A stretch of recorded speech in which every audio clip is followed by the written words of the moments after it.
Assalamualaikum warahmatullahi wabarakatuh. Ensiklopedia Al-Fatih kembali ke hadapan Anda untuk berbagi info Islami.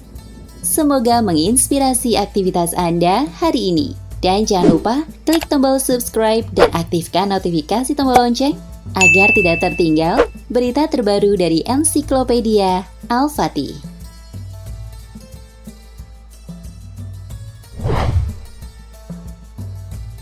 Suatu ketika, Muthalib teringat dengan kemenakannya yang berada di Madinah dan bermaksud mengunjunginya untuk mengetahui keberadaannya. Di Madinah sendiri, Syaibah bin Hashim sudah tumbuh menjadi remaja yang masyhur namanya. Di kota itu dia mendapat julukan mulia, yaitu Al-Faiz, yang artinya sang dermawan karena kemurahan hatinya. Setelah menemui kemenakannya, akhirnya Muthalib memutuskan untuk memboyong kemenakannya kembali ke Mekah dan merawatnya. Begitu memasuki kota Mekah dengan Syaibah, orang-orang Mekah yang tidak mengenal Syaibah menyangka bahwa yang datang bersama Muthalib itu adalah budaknya, sehingga mereka memanggilnya dengan Abdul Muthalib. Nama itu ternyata terus melekat pada dirinya, dan nama Syaibah pun sejak itu hilang begitu saja.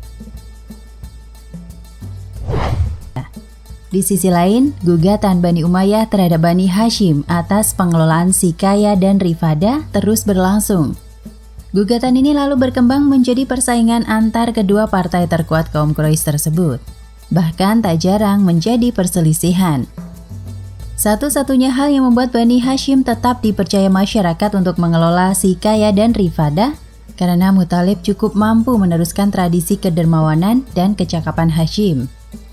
Sehingga Bani Hashim terus mendapat dukungan dari masyarakat kota Mekah kala itu. Di sisi lain, Syaibah bin Hashim, atau yang kini dikenal dengan panggilan Abdul Muthalib, nama sekarang juga masyhur di kota Mekah sebagai sosok yang bijaksana dan dermawan. Martabat dan kemuliaan akhlaknya tak bisa disaingi oleh siapapun di antara kaum Quraisy. Secara umum, meski tidak mengetahui asal-usulnya, masyarakat Mekah melihat bahwa Abdul Muthalib lah pewaris sah keturunan Hashim dan Qusay di kota itu. Maka ketika Muthalib dikabarkan meninggal dunia di Ghazwan Yaman pada akhir tahun 520 Masehi, tidak ada sosok di antara anak keturunan Abdul Manaf yang layak menggantikan posisi Muthalib kecuali Abdul Muthalib.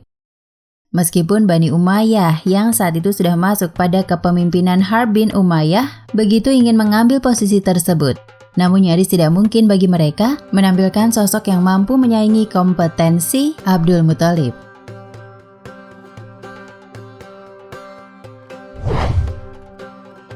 Di era Abdul Muthalib, nilai kapital kota Mekah meningkat sangat signifikan. Salah satu penyebabnya adalah ditemukannya kembali sumur Zam-Zam yang sebelumnya sudah hilang di telan zaman.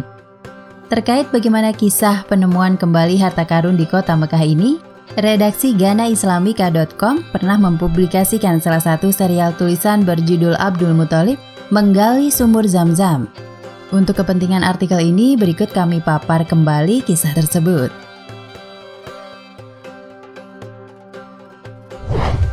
Di suatu malam, Abdul Muthalib tiba-tiba membayangkan matahari sudah terbit. Sontak dia lalu beranjak dari tempat tidurnya. Tapi alangkah terkejutnya dia ketika menyadari ternyata waktu itu masih malam.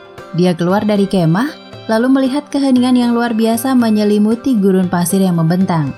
Lalu dia kembali ke tempat tidurnya dan bermimpi.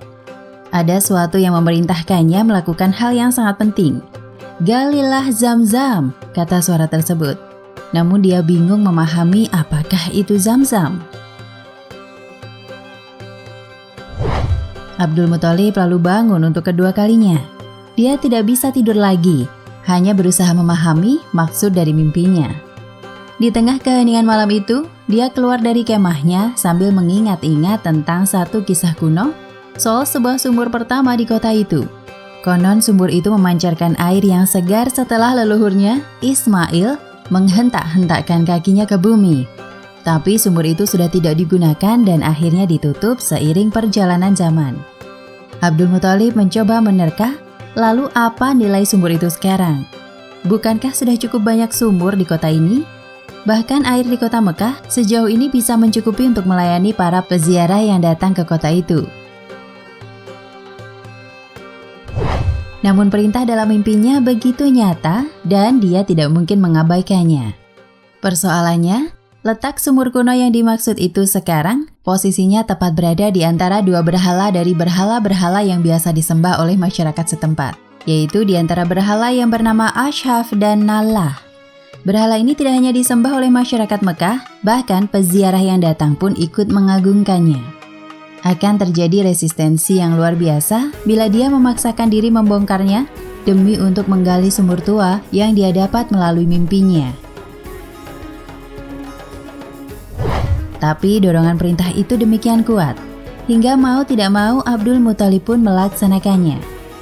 Dan benar saja, ketika dia memaksakan diri menggali sumur tua tersebut, para pemimpin kabilah berikut keluarganya menentang usaha Abdul Muthalib. Ketika itu dia hanya berdua dengan putra tertuanya Harits dan harus berhadapan dengan semua kabilah. Masyarakat Mekah memang masyarakat yang menjunjung tinggi nilai-nilai asyabiyah atau fanatik kesukuan. Dari landasan inilah semua perangkat aturan bermasyarakat diambil dan disepakati. Karena dasar perhitungannya adalah kesukuan, maka kuantitas keturunan, umumnya laki-laki, dan harta akan menjadi variabel penting yang menentukan kedudukan seseorang di antara kaumnya. Inilah yang dihadapi Abdul Muthalib. Dia hanya memiliki satu orang anak di tengah kabilah yang begitu banyak dan fanatik pada agama dan klannya.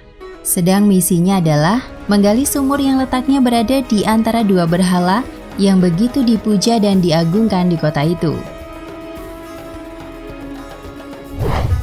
Menyadari kelemahan ini, Abdul Muthalib akhirnya bergegas ke Ka'bah dan bermunajat kepada Allah Subhanahu wa Ta'ala. Lalu dia mengajukan nazar yang begitu terkenal.